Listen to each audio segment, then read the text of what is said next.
We move now to Paul's other pastoral letter, this time written not to Timothy, who's serving in Ephesus, but to Titus, who's serving in a much different context on the island of Crete. Let's go ahead and get started. Overview of Titus. All right. So, who is Titus? He is a co worker of Paul. So, we see Paul say here in Galatians 2, then after 14 years, I went up again to Jerusalem with Barnabas, taking Titus along with me.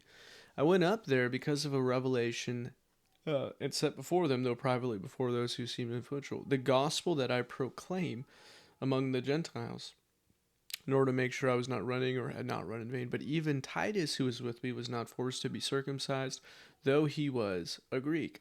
So we have just a bit of information here about Titus. He's clearly a co worker of Paul, and he's actually a Greek man, right? So he's not circumcised. And you can see here really quickly, we'll see this actually outlined in the beginning of Titus. But Titus is left here on this island of Crete, just kind of in the middle of the Mediterranean. And if you read Titus, the Cretans didn't exactly have the best reputation, but he is left there in order, that is, Titus is left there in order to build up the church. But you can see Crete just literally smack dab in the middle of the Mediterranean, south of Greece and Asia Minor. And so that leads us to this here. Let me go and go right there.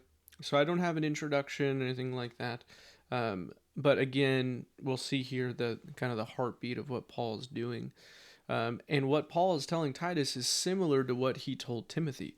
He's outlining proper church practice, who's supposed to run the church, and then as an elder within the church, what do you do?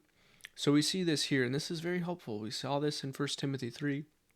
The instructions for electing pastors or elders.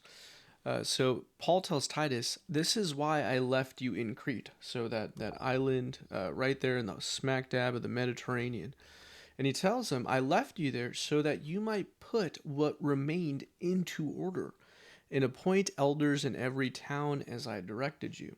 So Paul's very clear, Titus, I left you here so that you can order things.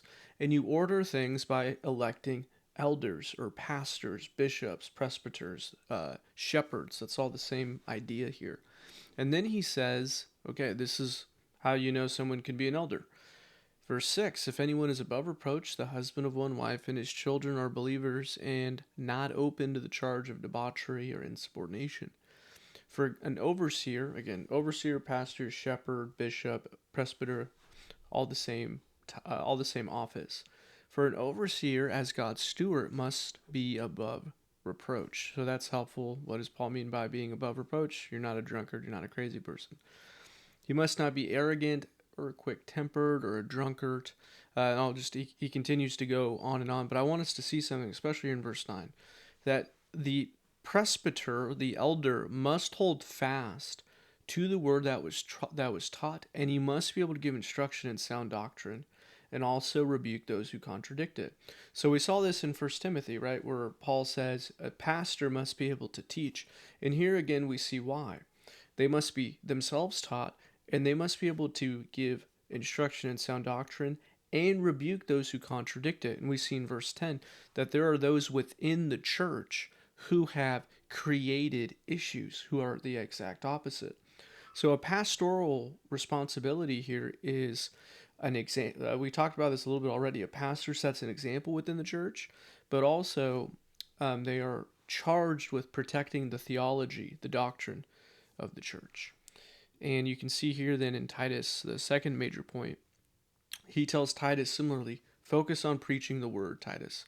So we see here in verse 1 and then verse 15, Paul tells Titus, as for you, teach what accords with sound doctrine. You received it, now you must give it. And declare these things, exhort and rebuke with authority, let no one disregard you.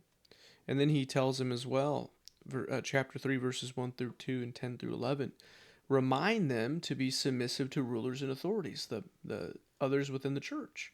Be obedient, be ready for every good work, don't speak evil.